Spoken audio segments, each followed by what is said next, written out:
ಚಿಕ್ಕ ಪ್ರಾರ್ಥನೆ ಮಾಡಿಕೊಳ್ಳೋಣ.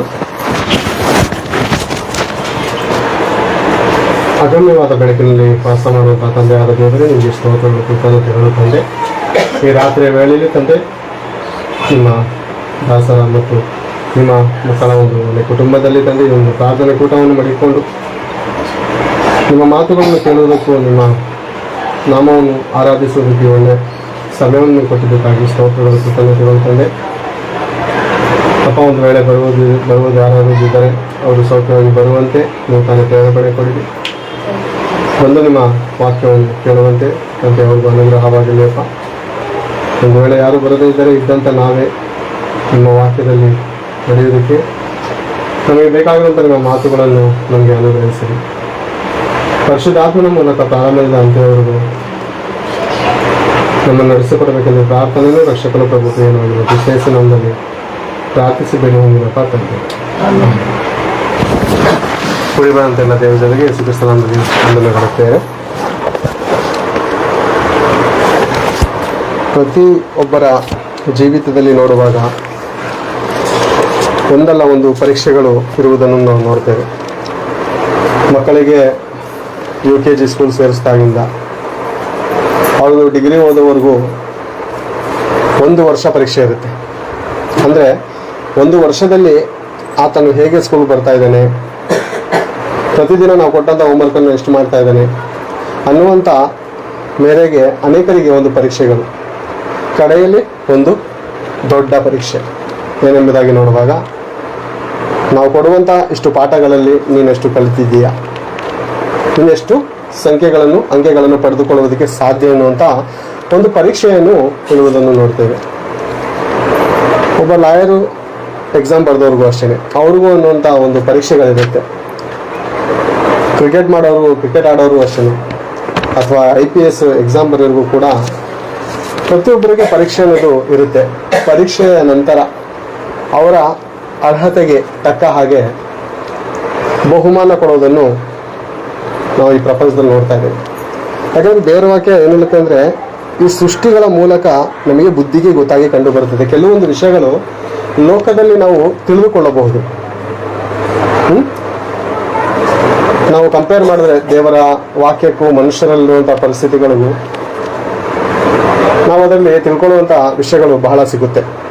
ಅದೇ ರೀತಿಯಲ್ಲಿ ದೇವರು ನಮ್ಮ ಜೀವಿತದಲ್ಲಿ ಇಟ್ಟಿರುವಂಥ ಯೋಜನೆಗಳು ಎಂಥದ್ದು ಅನ್ನುವಂತಹ ವಿಷಯವನ್ನು ಕುರಿತು ಈ ದಿನ ನಾವು ಮಾತನಾಡಿಕೊಳ್ಳೋಣ. ಒಂದು ಸಾರಿ ಒಂದು ಪೂರ್ವಕಾಲ ವೃತ್ತಾಂತ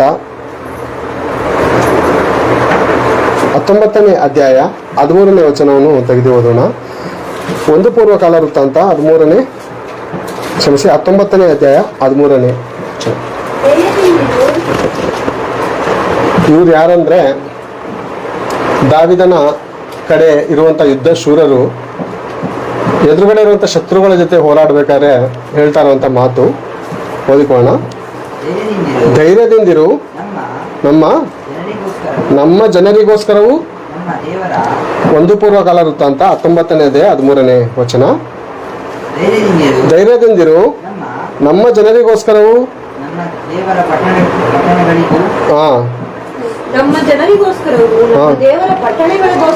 ನಮ್ಮ ದೇವರ ಪಟ್ಟಣಗಳಿಗೋಸ್ಕರವು ನಮ್ಮ ಪೌರುಷವನ್ನು ತೋರಿಸೋಣ.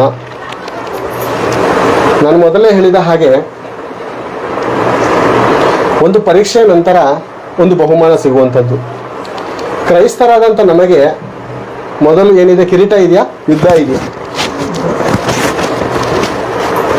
ಕಿರೀಟ ಇದೆಯಾ, ಯುದ್ಧ ಇದೆಯಾ ಅಂತ ನೋಡುವಾಗ ಎರಡೂ ಇದೆ. ಮೊದಲು ಬರುವಂಥದ್ದು ಎಂಥದ್ದು? ಕಿರೀಟನ, ಯುದ್ಧನ. ಭಕ್ತನಾದ ದಾವಿದನ ಜೊತೆಯಲ್ಲಿ ಇರುವಂಥ ಶಿಷ್ಯನು ಯುದ್ಧ ಮಾಡ್ಬೇಕಾದ್ರೆ ಏನು ಹೇಳ್ತಾ ಇದ್ದಾನೆ ಅಂದರೆ, ಮತ್ತೊಂದ್ಸರಿ ಓದೋಣ. ನಮ್ಮ ಜನರಿಗೋಸ್ಕರವು, ನಮ್ಮ ದೇವರ ಪಟ್ಟಣಗಳಿಗೋಸ್ಕರವು ನಮ್ಮ ಪೌರುಷವನ್ನು ತೋರಿಸೋಣ. ಆ ಕಾಲದಲ್ಲಿ ಯುದ್ಧ ನಮ್ಗೆ ಗೊತ್ತಿರುವ ಹಾಗೆ ಭಯಂಕರವಾದಂಥ ಯುದ್ಧಗಳು, ಕಾದಾಟಗಳು. ಒಬ್ಬನ ಪ್ರಾಣ ತೆಗೆದ್ರೇ ಒಬ್ಬನು ಉಳಿಯೋಕ್ಕಾಗುವಂಥ ಪರಿಸ್ಥಿತಿ. ಇಂಥ ಸ್ಥಿತಿಯಲ್ಲಿ ಆ ದಿನದ ಯುದ್ಧ ನಾವು ನೋಡ್ತೇವೆ ಪ್ರಿಯರೇ. ನಮ್ಮ ಜನರಿಗೋಸ್ಕರ ಯುದ್ಧ ಮಾಡಬೇಕು ಅಂತ ಹೇಳ್ತಾ ಇದ್ದಾನೆ. ಈಗಿನ ಕಾಲದಲ್ಲಿ ನಮ್ಮ ಜನರಿಗೋಸ್ಕರ ಯುದ್ಧ ಅಂದರೆ ನಮ್ಮ ಜನರಿಗೋಸ್ಕರ ಯುದ್ಧನ? ನಮ್ಮ ಜನರು ಕ್ರೈಸ್ತರು. ಪ್ರತಿದಿನ ನಮಗೂ ಒಂದು ಯುದ್ಧ ಇದೆ. ಯಾವ ಯುದ್ಧ? ಕಾಣುವಂಥ ಯುದ್ಧನ, ಕಾಣದೇ ಇರುವಂಥ ಯುದ್ಧನ ಅಂತ ನೋಡುವಾಗ, ಕಾಣುವಂಥ ಶತ್ರು ಜೊತೆ ನಮ್ಗೆ ಯುದ್ಧ ಇಲ್ಲ. ಕಾಣುವಂಥ ಶತ್ರು ಜೊತೆ ಯುದ್ಧ ಇದ್ರೆ ತುಂಬಾ ಸಲೀಸಾಗೆ ಪ್ರೇರೆ ಅವನ ಜೊತೆ ನಾವು ಕಾದಾಡ್ಬೋದು. ಈ ಶತ್ರು ಯಾರಂದ್ರೆ ಕಾಣಲ್ಲ. ಇವನು ಎಲ್ಲಿಂದ ಬರ್ತಾನೋ, ಹೇಗೆ ಬರ್ತಾನೋ, ಹೇಗೆ ಅಟ್ಯಾಕ್ ಮಾಡ್ತಾನೋ ನಮ್ಗೆ ಗೊತ್ತಿಲ್ಲ. ಒಟ್ಟಿನಲ್ಲಿ ಯುದ್ಧ ಖಂಡಿತ ಇದೆ. ಪ್ರತಿ ಕ್ರೈಸ್ತರಿಗೆ ಯುದ್ಧ ಇದೆ. ಅದು ಕಂಡು ಬರುವಂತ ಯುದ್ಧ ಅಲ್ಲ, ಕಾಣದೆ ಬರುವಂತ ಯುದ್ಧ. ಕಾಣದೇ ಇರುವಂತ ಶತ್ರು ಜೊತೆ ಕಾಣಿಸುವಂತ ನಾವು ಯುದ್ಧ ಮಾಡಬೇಕು. ಹೇಗೆ ಮಾಡೋದು? ತಿಮೋತಿಯ ಬರೆದ ಪತ್ರಿಕೆಯಲ್ಲಿ ನಾವು ನೋಡುವಾಗ ಬೇರೆ ನಮ್ಮ ಜನರಿಗೋಸ್ಕರವೂ ನಮ್ಮ ಅಧಿಕಾರಿಗಳಿಗೋಸ್ಕರವೂ ಪ್ರಾರ್ಥನೆ ಮಾಡಬೇಕು ಅನ್ನುವಂಥ ವಿಷಯ ಅಲ್ಲಿ ಬರುತ್ತೆ. ಸಿಕ್ಕರೆ ಅದು ಓದೋಣ. 1 ತಿಮೋತಿ 3:1 ನೋಡಿ.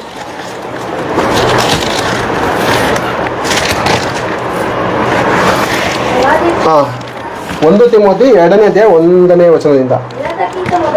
ಎಲ್ಲದಕ್ಕಿಂತ ಮೊದಲು ಮನುಷ್ಯರೆಲ್ಲರಿಗೋಸ್ಕರ ದೇವರಿಗೆ ವಿಜ್ಞಾಪನೆಗಳನ್ನು, ಪ್ರಾರ್ಥನೆಗಳನ್ನು, ಮನವಿಗಳನ್ನು, ಕೃತಜ್ಞತಾ ಸ್ತುತಿಗಳನ್ನು ಮಾಡಬೇಕೆಂದು ಪ್ರಬೋಧಿಸುತ್ತೇನೆ. ಪ್ರಾರ್ಥನೆ ಮಾಡೋದು ಕೂಡ ಒಂದು ಯುದ್ಧನೇ, ಗೊತ್ತಾ? ಅದು ಯಾವಾಗ ಪ್ರಾರ್ಥನೆ ಮಾಡೋದು? ಬೆಳಗಿನ ಜಾವ 4 ಗಂಟೆಗೆ, ಬೆಳಗಿನ ಜಾವ 5 ಗಂಟೆಗೆ. ಯೇಸು ಪ್ರಭು ಯಾವಾಗ ಪ್ರಾರ್ಥನೆ ಮಾಡ್ತಾ ಇದ್ರು? ಇನ್ನು ಕತ್ತಲಿರುವಾಗಲೇ, ಇನ್ನು ಮೊಬ್ಬಿರುವಾಗಲೇ ಅಂತ ಬರೆಯಲ್ಪಟ್ಟಿದೆ ವಾಕ್ಯದಲ್ಲಿ. ಯಾಕೆ ಮೊಬ್ಬಿರುವಾಗ? ಯಾಕೆ? ಜನರು ಎದ್ದಾಡ್ತಾರೆ. ಆಗಿನ ಕಾಲದಲ್ಲಿ ಪ್ರೇರೆ ಜನರು ಬೇಗನೆ ಎದ್ದೇಳುವಂಥದ್ದು. ಅವಾಗ ಅಲಾರಾಮ್ ಅನ್ನೋದು ಮೊಬೈಲಲ್ಲಿ ಇರಲಿಲ್ಲ, ಕೋಳಿಯ ಬಾಯಲ್ಲಿತ್ತು. ಅಲಾರಾಮ್ ಅನ್ನೋದು ಕೋಳಿಯ ಬಾಯಲ್ಲಿ ಇತ್ತು ಪ್ರೇರೆ. 5 ಗಂಟೆಗೆ 6 ಗಂಟೆಗೆ ಜಲ್ದಿ ಬೇಗನೆ ಹೇಳುವಂಥ ಜನಾಂಗವು ಆಗಿತ್ತು. ಈಗ ಪ್ರೇರೆ ನೋಡುವಾಗ 9 ಗಂಟೆ 10 ಗಂಟೆ. ಯೇಸು ಪ್ರಭು ಇನ್ನು ಮೊಬ್ಬಿರುವಾಗಲೇ ಎದ್ದು ಪ್ರಾರ್ಥನೆ ಮಾಡೋದಕ್ಕೆ ಏಕಾಂತವಾದ ಸ್ಥಳಕ್ಕೆ ಹೋಗಿ ತಂದೆ ಹತ್ರ ಪ್ರಾರ್ಥನೆ ಮಾಡ್ತಾ ಇದ್ರು. ನಮಗೆ ಯುದ್ಧ ಇದೆ. ಯಾವ ಯುದ್ಧ ಅಂದ್ರೆ ಮೊದಲನೇ ಸ್ಟೆಪ್ಪು ನಾವು ಅರ್ಥ ಮಾಡ್ಕೋಬೇಕಾದ್ರೆ ಪ್ರಾರ್ಥನೆಯ ಯುದ್ಧ. ನಮ್ಮ ಜನರಿಗೋಸ್ಕರ ನಾವು ಕಾದಾಡ್ಬೇಕಂತೆ. ನಮ್ಮ ಜನರು ಏನಂತ ಬರೆಯಲ್ಪಟ್ಟಿದೆ? ಎಲ್ಲದಕ್ಕಿಂತ ಮೊದಲು ಮನುಷ್ಯರೆಲ್ಲರಿಗೋಸ್ಕರ ವಿಜ್ಞಾಪನೆಗಳನ್ನು, ಪ್ರಾರ್ಥನೆಗಳನ್ನು, ಮನವಿಗಳನ್ನು, ಕೃತಜ್ಞತಾ ಸ್ತುತಿಗಳನ್ನು ಮಾಡಬೇಕು. ಯಾರು? ಮನುಷ್ಯರೆಲ್ಲರಿಗೋಸ್ಕರ. ಮನುಷ್ಯರು, ಭೂಮಿಯ ಮೇಲೆ ಇರುವಂತಹ ನಾಶವಾಗುತ್ತಿರುವಂತಹ ಮನುಷ್ಯರಿದ್ದಾರೆ. ದೇವರನ್ನು ಕಾಣದೆ, ಸತ್ಯವನ್ನು ಅರಿಯದೆ, ಅಂಧಕಾರದಲ್ಲಿಯೂ ಪಾಪದಲ್ಲೂ ಮುಳುಗಿ ನಾಶ ಹೋಗುತ್ತಿರುವಂಥ ಜನರು ಇದ್ದಾರೆ. ಅಂಥವ್ರಿಗೋಸ್ಕರ ಪ್ರಾರ್ಥನೆ ಮಾಡಬೇಕು. ಅಂಥವ್ರಿಗೋಸ್ಕರ ವಿಜ್ಞಾಪನೆಗಳನ್ನು ಮಾಡಬೇಕು. ಅಂತ ಮನಸ್ಸು ನಿಜವಾಗ್ಲೂ ಪ್ರೇರ ಎಲ್ಲರಿಗೂ ಬೇಕಾಗಿದೆ. ಕೇವಲ ನಮಗೋಸ್ಕರ ಅಲ್ಲ. ಅಲ್ಲಿ ಏನಂತ ಅಲ್ಲಿ ಪ್ರಾರ್ಥನೆ ಮಾಡ್ತಾ ಇರೋದು? ಏನಂತ ಆತನು ಏನ್ ಮಾಡ್ತಾ ಇದ್ದಾನೆ? ನಮ್ಮ ಜನರಿಗೋಸ್ಕರ. ಓಕೆ, ಅವಾಗೆಲ್ಲ ಇಸ್ರಾಯೇಲರು ಒಂದಾಗಿದ್ರು. ಈಗ ಭೇದ ಭಾವ ಇದೆಯಾ? ಈಗ ಭೇದ ಭಾವ ಇಲ್ಲ. ಎಲ್ಲರೂ ದೇವರ ಮಕ್ಕಳೇ. ನಾವೆಲ್ಲರೂ ದೇವರ ಮಕ್ಕಳೇ. ಈಗ ಆಳು ಒಡೆಯ ಅನ್ನೋದಂಥದ್ದು ಏನಿಲ್ಲ. ಇವನು ಅನ್ಯ ಜನಾಂಗ, ಇವ್ನು ನಮ್ಮ ಜನಾಂಗ ಅನ್ನೋದು ಏನಿಲ್ಲ. ಭೇದ ಭಾವ ಏನೂ ಇಲ್ಲ. ದೇವರು ತನ್ನ ಮಗನ ಮೂಲಕ ಸರ್ವ ಮಾನವರಿಗೆ ರಕ್ಷಣೆಯನ್ನು ಅನುಗ್ರಹಿಸಬೇಕೆಂದು ನಮ್ಮೆಲ್ಲರನ್ನು ಒಂದುಗೂಡಿಸಿದ್ದಾರೆ. ಈಗ ನಮ್ಮ ಜನರಂದ್ರೆ ಯಾರು? ಲೋಕದಲ್ಲಿ ನಾಶವಾಗ್ತಿರುವಂಥ ಜನರಿಗೋಸ್ಕರ ಏನ್ ಮಾಡ್ಬೇಕಂತೆ? ಯುದ್ಧ ಮಾಡಬೇಕು, ಕಾದಾಡ್ಬೇಕಂತೆ. ಪ್ರಾರ್ಥನೆ ಮೂಲಕ ಒಂದು. ಎರಡನೇದು ಸ್ವಾರ್ಥ ಮೂಲಕ. ಸುವಾರ್ತೆ ಸಾರ್ಬೇಕಾದ ಪ್ರಾಮುಖ್ಯನ? ಬಹಳ ಪ್ರಾಮುಖ್ಯ ಪ್ರೇರೆ. ಒಂದು ವೇಳೆ ಪಕ್ಕದಲ್ಲಿರುವಂಥ ಮನುಷ್ಯನು, ಅಥವಾ ನಾವು ಸ್ಕೂಲ್ಗೆ ಹೋಗ್ತಾ ಇರ್ತೀವಿ, ಕಾಲೇಜ್ಗೆ ಹೋಗ್ತಾ ಇರ್ತೀವಿ, ಕೆಲಸಗಳಿಗೆ ಹೋಗ್ತಾ ಇರ್ತೀವಿ, ನಮ್ಗೆ ಯಾರಾದ್ರೂ ಸ್ನೇಹಿತರು ಆಗ್ತಾರೆ. ನಿಜವಾಗ್ಲೂ ದೇವರ ಮಕ್ಕಳ ಗುಣ ಲಕ್ಷಣಗಳನ್ನು, ಅವರ ಒಂದು ಪ್ರವರ್ತಗಳನ್ನು ನೋಡುವಾಗ ಅನ್ಯರು ಮಾತಾಡಿಸ್ಬೇಕು ಅಂತ ಇಷ್ಟಪಡ್ತಾರೆ. ಇವರಲ್ಲಿ ಏನೋ ಒಂದು ಬದಲಾವಣೆ ಐತೆ. ಅದು ಈ ಪ್ರಪಂಚದ ಜನರಲ್ಲಿ ಯಾರನ್ನು ಕಾಣ್ತಾ ಇಲ್ಲ ನಾನು. ಇವರಲ್ಲಿ ಏನೋ ಒಂದಂತ, ಇವ್ರ ಮುಖಭಾವದಲ್ಲಿ ಏನೋ ಒಂಥರ ಪರಿಶುದ್ಧತೆ ಆಗಿರ್ಬೋದು, ಅಥವಾ ಒಂದು ಸೈಲೆಂಟ್ ಆಗಿರುವಂಥ ಗುಣವಾಗಿರ್ಬೋದು. ನಮ್ಮಲ್ಲಿ ಇದ್ರೆ ಮಾತಾಡ್ಸ್ಕೊಂಡು ಬರೋದಕ್ಕೆ ಅವ್ರು ಇಷ್ಟಪಡ್ತಾರೆ. ಈ ಮನುಷ್ಯ ಯಾವಾಗ ಸೈಲೆಂಟ್ ಆಗಿರ್ತಾನೆ, ಇವ್ರಲ್ಲಿ ಏನೋ ಒಂದು ಎಲ್ಲರೆಲ್ಲ ಕಾಣ್ತಾ ಇರೋಂಥದ್ದು ಇವ್ನು ನಾನು ಕಾಣ್ತಾ ಇದ್ದೀನಿ ಅಂತ ಮಾತಾಡ್ಸ್ಕೊ ಬರ್ತಾರೆ. ಅವರೊಟ್ಟಿಗೆ ಸ್ನೇಹ ಭಾವದಿಂದ ಮಾತಾಡೋಣ, ಆದರೆ ಅವ್ರಿಗೆ ಸುವಾರ್ತೆ ಹೇಳದೆ ಇರಬಾರ್ದು. ಒಂದು ವೇಳೆ ಅವ್ರು ಸತ್ತು ನಾಶನಕ್ಕೆ ಹೋದಾಗ ಅವ್ರು ನಮ್ಮ ಸ್ನೇಹಿತರಾಗ್ತಿರ್ತಾರೆ. ಒಂದು ದಿವಸ ನಾವು ದೇವರ ಬಳಿ ಹೋದಾಗ, ದೇವ್ರೆ ಈ ಮನುಷ್ಯ ನರಕಕ್ಕೆ ಬರ್ತಾನೆ ಅಂತ ನನಗೆ ಗೊತ್ತಿರಲಿಲ್ಲ, ಇವನು ಇಷ್ಟು ಜಲ್ದಿ ಸಾಯ್ತಾನೆ ಅಂತ ಗೊತ್ತಿರಲಿಲ್ಲ, ಒಂದು ವೇಳೆ ಇನ್ನೂ ಸ್ವಲ್ಪ ವರ್ಷ ಬದುಕಿದ್ರೆ ಇವನು ನಾನು ಸುವಾರ್ತೆ ಹೇಳ್ತಾ ಇದ್ದೆ ಅಂತ ಒಂದು ವೇಳೆ ದೇವ್ರ ಮುಂದೆ ಅಂದರೆ ದೇವರಂತಾರೆ ಏನಂತಾರೆ ಗೊತ್ತಾ? ಒಂದ್ಸರಿ ಜ್ಞಾನೋಕ್ತಿ ಪುಸ್ತಕವನ್ನು ತೆಗೆಯೋಣ.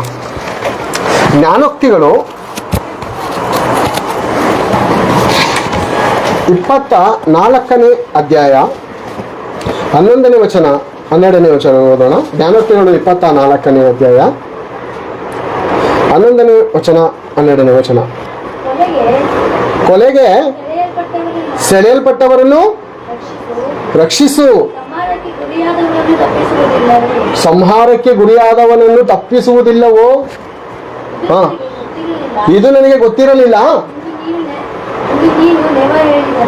ಎಂದು ನೀವು ನೆವ ಹೇಳಿದ್ರೆ ಹೃದಯ ಶೋಧಕನು ಗ್ರಹಿಸುವುದಿಲ್ಲವೋ?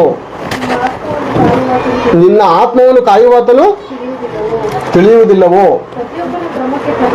ಪ್ರತಿಯೊಬ್ಬನ ಕರ್ಮಫಲಕ್ಕೆ ಪ್ರತಿಫಲವನ್ನು ಕೊಡ್ತಾನೆ, ಕೊಡದೆ ಬಿಟ್ಟಾನೆ. ಬೇರೆ ನಿಜವಾಗ್ಲೂ ನಾವು ಒಬ್ಬೊಬ್ರು ಪ್ರಪಂಚದ ಭವಿಷ್ಯವನ್ನು ಅರ್ಥವರು. ನಿಮ್ಗೆ ಗೊತ್ತಾ ಈ ವಿಷಯ? ನೀವು ಯಾರು ಗೊತ್ತಾ? ಸಾಮಾನ್ಯದವರೆಲ್ಲ ಪ್ರೇರೆ. ನಾಳೆ ಏನಾಗುತ್ತೋ ಗೊತ್ತಿಲ್ಲ ಅನ್ನುವಂಥ ಮನುಷ್ಯನು ಟಿವಿ ಮುಂದೆ ಕುತ್ಕೊಂಡು ಕಥೆ ಹೇಳ್ತಾ ಇರ್ತಾನೆ. ಅವ್ನಿಗೆ ಏನು ಗೊತ್ತಿಲ್ಲ, ವಾಕ್ಯ ಏನು ಹೇಳುತ್ತೆ, ನಾಳೆ ಏನಾಗುತ್ತೋ ಗೊತ್ತಿಲ್ಲ. ನಿಮಗೆ ನನಗೆ ಗೊತ್ತಲ್ವಾ? ನಮ್ಮ ಅಕ್ಕಪಕ್ಕ ಇರುವಂಥ ಮನೆಯಲ್ಲಿರುವಂಥ ಮನುಷ್ಯನು ಒಂದು ವೇಳೆ ಪಾಪದಿಂದ ವಿಮೋಚನೆ ಹೊಂದದೆ ತನ್ನ ಪಾಪಗಳನ್ನು ಕಳೆದುಕೊಂಡು ನಿರ್ಮಲನಾಗದೆ ಇದ್ದರೆ ಅವನು ಸತ್ರ ಎಲ್ಲೋಗ್ತಾನೆ ಅಂತ ನಮ್ಗೆ ಚೆನ್ನಾಗಿ ಗೊತ್ತಾ? ಅಂದ್ರೆ ನಮ್ಗೇನು ಗೊತ್ತು? ಅವನ ಭವಿಷ್ಯ ಗೊತ್ತು. ಈಗ ದೇವರೇನು ಹೇಳ್ತಾರೆ ಅಂದ್ರೆ, ಕೊಲೆಗೆ ಸೆಳೆಯಲ್ಪಟ್ಟವರನ್ನು ನೀನು ತಪ್ಪಿಸುವುದಿಲ್ಲವೋ? ಅಂದ್ರೆ ನಾವೊಬ್ಬನ ಜೊತೆ ಸ್ನೇಹ ಭಾವದಿಂದ ಮಾತಾಡ್ತಾ ಇದ್ದೇವೆ, ನಮ್ಮ ಅಣ್ಣ ತಮ್ಮ ಅಂತ ಮಾತಾಡ್ತಾ ಇದ್ದೇವೆ, ನಮ್ಮ ಅಕ್ಕ ತಂಗಿ ಅಂತ ಮಾತಾಡ್ತಾ ಇದ್ದೀವಿ, ನಮ್ಮ ಅಣ್ಣ ತಮ್ಮ ಅಂತ ಮಾತಾಡ್ತಾ ಇದ್ದೀವಿ ಅಂದ್ರೆ ಅವನಿಗೆ ಬೇಗನೆ ಏನು ಹೇಳ್ಬೇಕಂತೆ? ಶುಭವರ್ತಮಾನವನ್ನು ಹೇಳಿ ಕೊಲೆಗೆ ಸೆಳೆಯಲ್ಪಟ್ಟವನೇ ಅವನು, ಅವನಿಗೆ ಹಗ್ಗ ಬಿಗಿದಿದೆ, ಅವನು ಮರಣಕ್ಕೆ ಪಾತ್ರನಾಗಿದ್ದಾನೆ, ಅವನ ಜೀವಿತ ಯಾವತ್ತೂ ಮುಗಿದು ಗೊತ್ತೋ ಹೇಳಕ್ಕಾಗಲ್ಲ ಪ್ರೇರೆ. ಅಂಥ ಸ್ಥಿತಿಲಿ ಮನುಷ್ಯರಿದ್ದಾರೆ. ನಾವು ಎಷ್ಟೋ ಸಲ ವಚನ ನೋಡಿದ್ವಿ ಪ್ರೇರೆ. ಮನುಷ್ಯನ ಜೀವಮಾನವು ಎಂಥದ್ದು ರಾತ್ರಿ ಹೊತ್ತು ಆರಾಮಾಗಿ ಮಾತಾಡ್ತಾ ಎಲ್ಲರ ಜೊತೆ ಫೋನ್ ಮಾಡಿ ಮಾತಾಡ್ತಾ ಮಲಗಿರ್ತಾನೆ. ಮುಂಜಾನೆ ಎದ್ರೆ ಹೋಗ್ಬಿಟ್ರು, ರಾತ್ರಿ ತಾನೇ ಮಾತಾಡ್ದಲ್ಲ, ಬೆಳಗ್ಗೆ ಹೋಗ್ಬಿಟ್ಟ. ಮಧ್ಯರಾತ್ರಿ ನಡೆಯುವಂಥದ್ದು ಯಾರಿಗಾದ್ರೂ ಗೊತ್ತಾ? ಗೊತ್ತಿಲ್ಲ ಪ್ರಿಯರೇ. ದೇವರನ್ನ ಹೇಳ್ತಾ ಇದ್ದಾರೆ ಅಂದ್ರೆ ನಿಮಗೆ ಗೊತ್ತು, ಮನುಷ್ಯನ ಜೀವಮಾನವು ನಿಮಗೆ ಚೆನ್ನಾಗಿ ಗೊತ್ತಿದೆ. ಅದಕ್ಕೋಸ್ಕರ ನಾನು ನಿಮ್ಗೆ ಏನು ಹೇಳ್ತಾ ಇದ್ದೀನಿ ಅಂದ್ರೆ, ಇದು ನನಗೆ ಗೊತ್ತಿರಲಿಲ್ಲ, ನನ್ನ ಸ್ನೇಹಿತನಿಗೆ ನನ್ನ ಸುವಾರ್ತೆ ಸಾರದೇ ಇದ್ರೆ ಅವನು ಪಾತಾಳಕ್ಕೆ ಹೋಯ್ತಾನಂತ ನನಗೆ ಗೊತ್ತಿರಲಿಲ್ಲ ಅಂತ ಒಂದು ವೇಳೆ ಸುಳ್ಳು ಹೇಳಿದ್ರೆ ದೇವರು ಹೃದಯ ನೋಡುವ ಆತನ. ನಿನ್ಗೆ ಗೊತ್ತಿಲ್ವಾ ಅವನು ಎಲ್ಲೋಗ್ತಾನೆ ಅಂತ ನಿನ್ಗೆ ಗೊತ್ತಿಲ್ವಾ? ನೀನು ಕಂಡುಕೊಂಡಂಥ ರಕ್ಷಣೆಯ ಮಾರ್ಗವನ್ನು ನೀನು ಅವನಿಗೆ ತೋರಿಸದೆ ಹೇಳದೆ ಸಾರಿ ಹೇಳುವವನಿಲ್ಲದೆ ಕೇಳುವುದು ಹೇಗೆ ಪ್ರೇರೆ? ಸಾರಿ ಹೇಳೋರಿಲ್ಲ ಅಂದ್ರೆ ಕೇಳೋದು ಹೇಗೆ ಸಾಧ್ಯ? ಯೇಸುಪ್ರಭು ಬರ್ತಾರ ಪರಲೋಕದಿಂದ ಹೇಳೋದಕ್ಕೆ? ಅವ್ರು ಬಂದಾಯ್ತು, ಹೇಳಾಯ್ತು, ಅದನ್ನ ನಾವು ನಮ್ಮ ಹಿರಿಯರು ಕೇಳಾಯ್ತು. ಈಗ ಪೇತ್ರನು ಹೇಳ್ತಾ ಇದ್ರೆ ನಾವು ಕಂಡು ಕೇಳಿದ್ದನ್ನು ಹೇಳದೇ ಇರಲಾರೆವು. ಅವ್ರು ನಮ್ಗೆ ಹೇಳಿದ್ದಾರೆ, ನಾವು ಕೇಳಿದ್ದೇವೆ, ಆತನ ಪ್ರೀತಿಯನ್ನು ನಾವು ನೋಡಿದ್ದೇವೆ. ಹೇಗೆ? ವಾಕ್ಯದ ರೂಪದಲ್ಲಿ. ನಾವು ಅನುಭವಿಸಿಲ್ವಾ ದೇವರ ಪ್ರೀತಿಯನ್ನು? ದೇವರ ಪ್ರೀತಿಯ ರಸವು ನಮ್ಮಲ್ಲಿ ಇಲ್ವಾ? ಇದೆ ಅಲ್ವಾ ಪ್ರೇರೆ? ಸವಿದಿದ್ದೇವೆ ನಾವು. ಲೋಕದಲ್ಲಿ ಬದುಕುವಾಗ ನಮ್ಮ ಜೀವನ ಎಂಥ ಭಯಂಕರವಾದ ಸ್ಥಿತಿಲಿತ್ತು ಅಂತ ನಮಗೆ ಮಾತ್ರ ಗೊತ್ತು. ಲೋಕದವ್ರು ಅನೇಕರು ಮಾತಾಡ್ತಾ ಇರ್ತಾರೆ, ನಿಮಗೇನು ಗೊತ್ತೋ? ನನ್ನ ಕಷ್ಟ ನನಗೆ ಗೊತ್ತು. ಅದೇ ರೀತಿ ನಾವು ಯಾವ್ಯಾವ ಸ್ಥಿತಿಗಳಿಂದ ಹಾದು ಬಂದಿದ್ದೇವೆ ಅಂತ ನಮಗೆ ಮಾತ್ರ ಗೊತ್ತು, ನನಗೆ ಮಾತ್ರ ಗೊತ್ತು. ಅದು ಯಾರು ಗೊತ್ತು ಅಂದ್ರೆ ಅನುಭವಿಸಿದವರಿಗೆ ಮಾತ್ರ ಗೊತ್ತು. ಇಂಥ ಪರಿಸ್ಥಿತಿಯಲ್ಲಿರುವಂಥ ಮನುಷ್ಯರಿಗೋಸ್ಕರ ಏನು ಮಾಡ್ಬೇಕಂತೆ? ಕಾದಾಡಬೇಕಂತೆ. ಮೊದಲನೇದಾಗಿ ಪ್ರಾರ್ಥನೆ ಮೂಲಕ ಕಾದಾಡಬೇಕು, ಎರಡನೇದಾಗಿ ಸುವಾರ್ತೆಗಳ ಮೂಲಕ ಕಾದಾಡಬೇಕು. ಅನೇಕರು ಕಾದಾಡ್ತಾ ಇದ್ದಾರ, ಅನೇಕರು ಕಾದಾಡ್ತಾ ಇದ್ದಾರ, ಕರಪತ್ರಿಕೆಗಳ ಮೂಲಕ ಕಾದಾಡ್ತಾ ಇದ್ದಾರೆ, ಮೈಗಳ ಮೂಲಕ ಸಾರುತ್ತಾ ಕಾದಾಡ್ತಾ ಇದ್ದಾರೆ, ಅನೇಕರ ಕೈಯಲ್ಲಿ ಏಟು ತಿನ್ನುತ್ತಾ ಕಾದಾಡ್ತಾ ಇದ್ದಾರೆ, ಅನೇಕರ ಕೈಯಲ್ಲಿ ಪ್ರಾಣ ತೆಗೆದುಕೊಂಡು ಕಾದಾಡ್ತಾ ಇದ್ದಾರೆ. ಅಂಥವ್ರಿಗೆ ಪರಲೋಕ ಇಲ್ಲ ಅಂತೀರಾ? ಅಂಥವ್ರಿಗೆ ನಿತ್ಯ ಜೀವ ಇಲ್ಲ ಅಂತೀರಾ? ನಮಗಿದೆಯಾ ಅವ್ರಿಗಿದೆಯಾ? ಆಲ್ರೆಡಿ ಅವರು ಜಯ ಹೊಂದಿ ಜಯಶಾಲಿಗಳಾಗಿದ್ದಾರೆ. ಅವ್ರೇನೊಂದಿದ್ದಾರೆ? ಜಯವನ್ನು ಹೊಂದಿದ್ದಾರೆ, ಜಯಶಾಲಿಗಳಾಗಿದ್ದಾರೆ. ದೇವರಿಗೋಸ್ಕರ, ಮನುಷ್ಯರೆಲ್ಲರಿಗೋಸ್ಕರ, ದೇವರ ಕಡೆಯಿಂದ ಮನುಷ್ಯರೆಲ್ಲರಿಗೋಸ್ಕರ ಕಾದಾಡಿದ್ದಾರೆ. ಅವರು ಯುದ್ಧ ಮಾಡಿದ್ದಾರೆ. ಎಂಥ ಯುದ್ಧ? ಆತ್ಮಯುದ್ಧ. ಪಾಪದ ಜೊತೆ ಹೋರಾಡುತ್ತಾ, ಪಾಪದ ಜೊತೆ ಯುದ್ಧ ಮಾಡುತ್ತಾ, ಮುಟ್ರೆ ಪಾಪ ಸಿಗುತ್ತೆ, ಮುಟ್ರೆ ಸುಖ ಸಿಗುತ್ತೆ, ಸುಳ್ಳು ಹೇಳಿದ್ರೆ ಹಣ ಸಿಗುತ್ತೆ, ಇನ್ನೊಬ್ರಿಗಿಂತ ಚೆನ್ನಾಗಿರ್ಬೋದು, ನಮ್ಮನ್ನು ಹೀಯಾಳಿಸೋರ್ ಮುಂದೆ ಗರ್ವದಿಂದ ಇರ್ಬೋದು. ಅಂಥ ಪರಿಸ್ಥಿತಿ ನಮಗೆ ಇದ್ರೂ ಬೇಡ ದೇವ್ರೆ, ನೀನು ಕೊಟ್ಟದ್ರಲ್ಲಿ ನಾನು ಸಂತೋಷವಾಗಿರ್ತೀನಿ, ನೀನು ಇಟ್ಟದ್ರಲ್ಲಿ ನೆಮ್ಮದಿಯಾಗಿರ್ತೀನಿ ಅಂತ ನೀತಿವಂತಕ್ಕಿಂತ ಬದುಕೋರಿಗೆ ನಿಜವಾಗ್ಲೂ ದೇವ್ರು ಕೈ ಬಿಡ್ತಾರ? ದೇವ್ರು ಎಂದಿಗೂ ಕೈ ಬಿಡೋದಿಲ್ಲ, ಎಂದಿಗೂ ತೊರೆಯೋದಿಲ್ಲ. ಇದಕ್ಕೆ ಮಹಾ ಪ್ರತಿಫಲ ಐತಂತೆ. ಮಹಾ ಅಂದ್ರೆ ಅರ್ಥ ಮಾಡ್ಕೊಳ್ಳಿ, ದೇವ್ರು ಹೇಳ್ತಾ ಇದ್ದಾರೆ ಇದು ಮಹಾ ಅಂತ. ಇವಾಗ ನನ್ನ ಜೋಬಲ್ಲಿ ಇದು 70 ರೂಪಾಯಿ ಇದೆ, ಇದು ನನಗೆ ಮಹಾ ಇಲ್ಲ, ಇದು ನನಗೆ ಮಹಾ ಇಲ್ಲ. ನಮ್ಮ ಮಗನ್ ಕೊಡ್ಲಿ, ಚಿಕ್ಕ ಮಗನಿಗೆ, ನಮ್ಮ ದೊಡ್ಡ ಮಗನ್ ಕೊಡ್ಲಿ, ಇದರಲ್ಲಿ ಏನು ಇದು ಮಹಾ. ಇನ್ನೂ ಚಿಕ್ಕ ಮಕ್ಕಳು ಇರೋರು ಕೊಟ್ರೆ ಅವ್ರಿಗೆ 5 ರೂಪಾಯಿ 7 ಕುರ್ಕುರೆ 2 ಚಿಪ್ಸ್ ಬರುತ್ತೆ, 14 ಬರುತ್ತೆ. ಇಲ್ಲಿ ಸರಮಾಲೆ ಮಾಡ್ಕೊಂಡು ಇಲ್ಲಿವರೆಗೂ ಡೈಲಿ ಒಂದೊಂದು ಕಿತ್ಕೊಂಡು ತಿಂತಾ ಇರ್ತಾನೆ, ಅವನು ಮಹಾ. ಆದ್ರೆ ನನಗಿದೇನು ಸ್ವಲ್ಪ. ಈಗ ನಾನೇ ಇದು ಮಹಾ ಅಂತ ಇದ್ದೇನೆ ಅಂದ್ರೆ ಇದಕ್ಕಿರುವಂಥ ಕೆಪಾಸಿಟಿ ನನಗೆ ಗೊತ್ತು. ಒಂದ್ಸರಿ ಇಬ್ರಿಯ ಬರೆದ ಪತ್ರಿಕೆ ತೆಗೆಯೋಣ. ಇಬ್ರಿಯರಿಗೆ ಬರೆದ ಪತ್ರಿಕೆ 10ನೇ ಅಧ್ಯಾಯ 35ನೇ ವಚನದಿಂದ ಓದೋಣ. ಇಬ್ರಿಯರಿಗೆ ಬರೆದ ಪತ್ರಿಕೆ 10ನೇ ಅಧ್ಯಾಯ 35ನೇ ವಚನದಿಂದ ಓದೋಣ. ಹಾಗಾದರೆ ನಿಮ್ಮ ಧೈರ್ಯವನ್ನು ಬಿಟ್ಟು ಬಿಡಬೇಡಿರಿ. ಅಂದ್ರೆ ಧೈರ್ಯ ಇದೆ ಅಂತ ಹೇಳ್ತಾ ಇದಾರ ದೇವ್ರು, ಇಲ್ಲ ಅಂತ ಹೇಳ್ತಾ ಇದಾರ? ಇದೆ. ಅದನ್ನ ಏನ್ ಮಾಡೋ ಪರಿಸ್ಥಿತಿಯಲ್ಲಿ ಇದೀವ ನಾವು? ಬಿಟ್ಟು ಬಿಡುವ ಪರಿಸ್ಥಿತಿ. ಅನೇಕರು ಅಡಗು ಹೊಡೆದಂತೆ ಇದ್ದಾರೆ. ಧೈರ್ಯ ಇದೆ, ಬಿಟ್ಟು ಬಿಡುವಂತೆ ಇದ್ದಾರೆ. ಇದಕ್ಕೆ ಏನಿದೆ ಅಂತ ಹೇಳ್ತಾ ಇದ್ದಾರೆ ದೇವರು? ಮಹಾ ಪ್ರತಿಫಲ ಉಂಟು. ಸ್ವಲ್ಪ ಅಲ್ಲ ಪ್ರೇರ, ಇದು ಸ್ವಲ್ಪ ಮಟ್ಟಿಗೆ ಇರುವಂತ ಪ್ರತಿಫಲ ಅಲ್ಲ, ಶಾಶ್ವತವಾದಂತ ಪ್ರತಿಫಲ ಅಂತ ದೇವರೇ ಹೇಳ್ತಾ ಇದ್ದಾರೆ. ಮುಂದೆ ಓದೋಣ. ಮಹಾ ಪ್ರತಿಫಲ ಉಂಟು, ದೇವರ ಚಿತ್ತವನ್ನು ನೆರವೇರಿಸಿ ವಾಗ್ದಾನದ ಫಲವನ್ನು ಹೊಂದಬೇಕಾದರೆ ನಿಮಗೆ ತಾಳ್ಮೆ ಬೇಕು. ತಾಳ್ಮೆ ಬೇಕು ಪ್ರೇರೆ. ತಾಳ್ಮೆ ಬಹಳ ಪ್ರಾಮುಖ್ಯ. ತಾಳ್ಮೆ ಇಲ್ಲ ಅಂದ್ರೆ ಒಂದು ಜನಕ್ಕೆ ಎಷ್ಟು ಜನ ಸೂಸೈಡ್ ಮಾಡ್ಕೋತಾರೆ ಗೊತ್ತಾ? ಈ ತಾಳ್ಮೆ ಅನ್ನೋದು ಇಲ್ಲ ಮನುಷ್ಯನಿಗೆ ಅಂತ ಅಂದ್ರೆ ಎಷ್ಟೋ ಜನ ತನ್ನ ಪ್ರಾಣಗಳನ್ನು ಕಳ್ಕೊಂಡು ಹೋಗ್ಬಿಡ್ತಾ ಇರ್ತಾರೆ. ಒಂದು ಕಾಲದಲ್ಲಿ ನಾನು ಅಷ್ಟೇ, ನನ್ನೆಲ್ಲ ತಾಳ್ಮೆ ಇಲ್ಲ ಅಂದಿದ್ರೆ ಭಯ ತುಂಬಾ ಸರಿ ಪ್ರಾಣ ಕಳ್ಕೋಬೇಕಂತ ಪರಿಸ್ಥಿತಿ. ಆ ತಾಳ್ಮೆ ಏನ್ ಮಾಡ್ತು? ಧೈರ್ಯ ಪಡಿಸ್ತು. ಮೊದಲನೇದಾಗಿ ಏನ್ ಬಿಡಬಾರ್ದು? ಧೈರ್ಯವನ್ನು ಬಿಟ್ಟು ಬಿಡಬಾರ್ದು. ಅನೇಕ ಸರಿ ಹಾಡಾಡ್ತೇವೆ, ನನ್ನ ಬಿಟ್ಟು ಕೊಡೋದೇ ದೇವ, ನನ್ನ ಜೊತೆಯಲ್ಲಿ ಇರುವೆ ಅಂತ. ಕೇವಲ ಹಾಡಾಡಿದ್ರೆ ಆಗುತ್ತಾ? ನಮ್ಮ ಜೀವನದಲ್ಲಿ ಅದು ಅನುಭವಿಸ್ಬೇಕಲ್ವಾ? ನಮ್ಮ ಜೊತೆಯಲ್ಲಿ ಬಿಟ್ಟು ಕೊಡಲ್ಲ ದೇವರು ಅಂತ ನಮ್ಮ ನಂಬಿಕೆ ಇದೆಯಾ? ಖಂಡಿತ ನಂಬಿಕೆ ಇರಬೇಕು. ಆ ನಂಬಿಕೆಗೆ ಏನು ಸಿಗುತ್ತೆ ಅಂತೆ? ಮಹಾ ಪ್ರತಿಫಲ ಉಂಟು. ಮುಂದೆ ಓದೋಣ. ದೇವರ ಚಿತ್ತವೇನು ನೆರವೇರಿಸಿ ವಾಗ್ದಾನದ ಫಲವನ್ನು ಹೊಂದಬೇಕಾದರೆ ತಾಳ್ಮೆ ಬೇಕು. ಬರುವಾತನು ಇನ್ನು ಸ್ವಲ್ಪ ಕಾಲದಲ್ಲೇ ಬರುವನು, ತಡ ಮಾಡುವುದಿಲ್ಲ. ನನ್ನವನಾಗಿರುವ ನೀತಿವಂತನು ನಂಬಿಕೆಯಿಂದಲೇ ಬದುಕುವನು. ಅವನು ಹಿಂತೆಗೆದರೆ ಅವನಲ್ಲಿ ಸಂತೋಷವಿಲ್ಲವಂತೆ ಪ್ರೇರೆ, ಸಂತೋಷವಿಲ್ಲವಂತೆ. ಹಿಂತೆಗೆದರೆ ಎಷ್ಟು ವರ್ಷ ಹೋರಾಟ ನಮ್ದು? 15 ವರ್ಷದ ಹೋರಾಟ, 20 ವರ್ಷದ ಹೋರಾಟ. ಕೆಲವರು ನೋಡಿದ್ರೆ ಹುಟ್ಟು ಕ್ರೈಸ್ತರಿಗೂ ಬಹಳ ಹೋರಾಟ, 30 ವರ್ಷ 40 ವರ್ಷ 50 ವರ್ಷ ಹೋರಾಟ ಇದ್ದು ಕಡೆಯಲ್ಲಿ ಸೋತು ನಾವು ಹಿಂತೆಗೆದ್ರೆ ನನಗೆ ಬೇಡಪ್ಪ, ಯೇಸು ಕ್ರಿಸ್ತನು ಬೇಡ, ಆತನಿಂದ ಬರುವಂಥ ಶೋಧನೆ ಬೇಡ ಅಂತ ಹಿಂತರಿದ್ರೆ ಏನಾಗ್ತೀವಂತೆ? ದೇವರಿಗೆ ಸಂತೋಷನ ಅದರಲ್ಲಿ? ಎಷ್ಟು ಪ್ರಯಾಸ ಪಟ್ಟಿದ್ದಾರೆ ಬೇರೆ ಮಕ್ಕಳಿಗೆ. ಇವಾಗ ಎಕ್ಸಾಮ್ ಕಳಿಸೋದಿಕ್ಕೆ ಅಂದರೆ ಅವ್ರಿಗೆ ಸ್ಕೂಲ್ ಕಳಿಸೋದಿಕ್ಕೆ SLC ಅನ್ಕೊಳ್ಳೋಣ, ತುಂಬ ಕಷ್ಟವಾದಂಥ ಪರೀಕ್ಷೆ ಅಂತದ್ದು ನಮಗೆ ಗೊತ್ತಿರೋ ಹಾಗೆ SLC, ಓಕೆನಾ? SSLC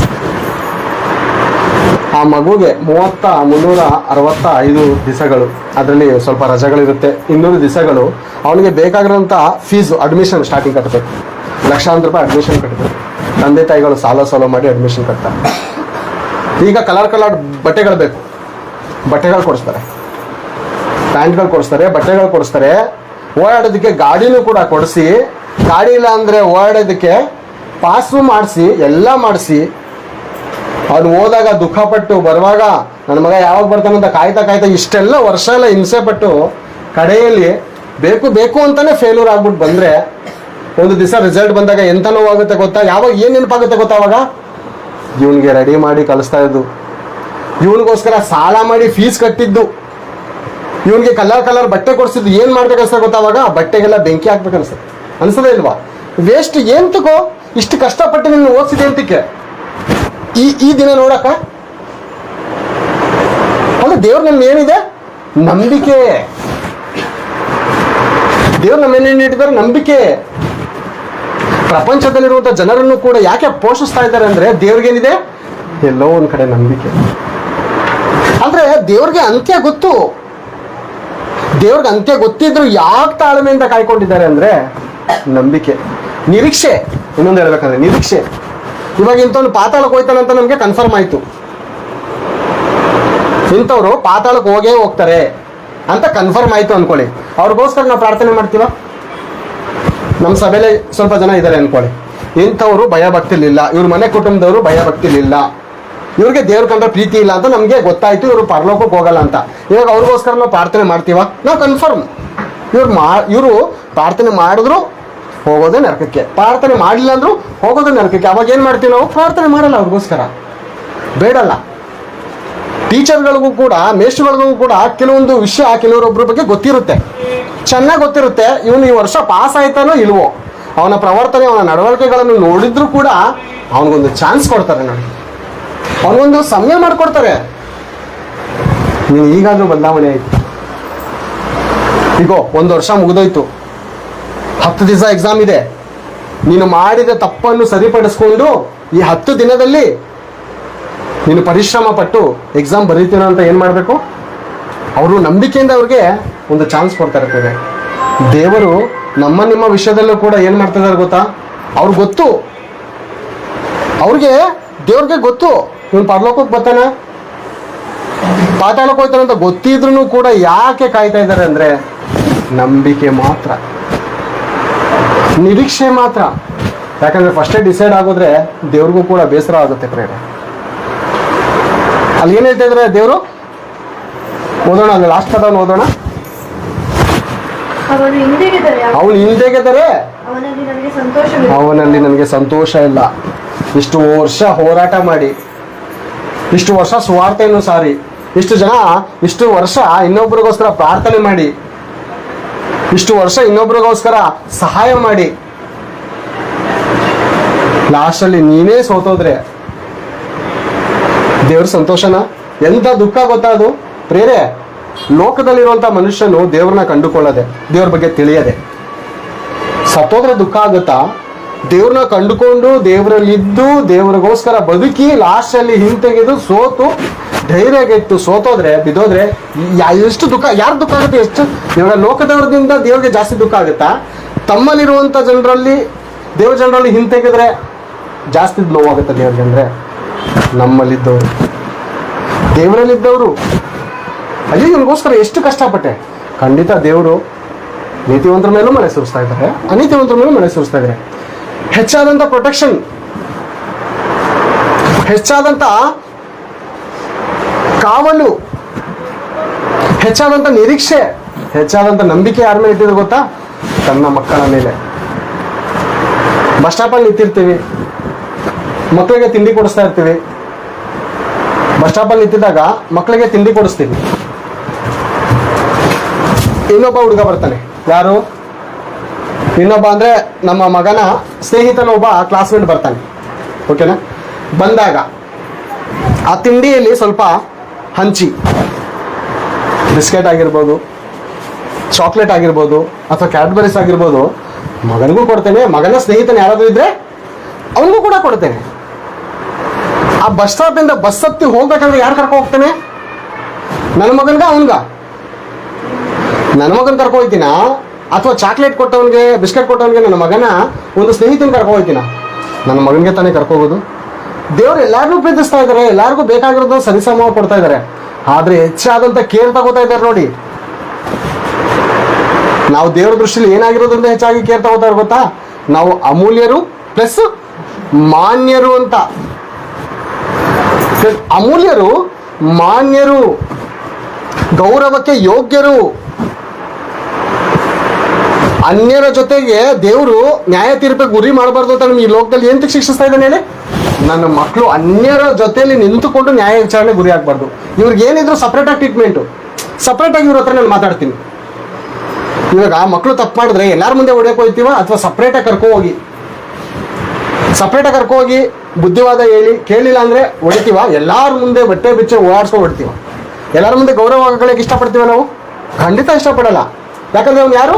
ನನ್ನ ಮಗ. ಅವನು ಗೌರವ ಹೋದ್ರೇನು, ನನ್ನ ಗೌರವ ಹೋದ್ರೇನು?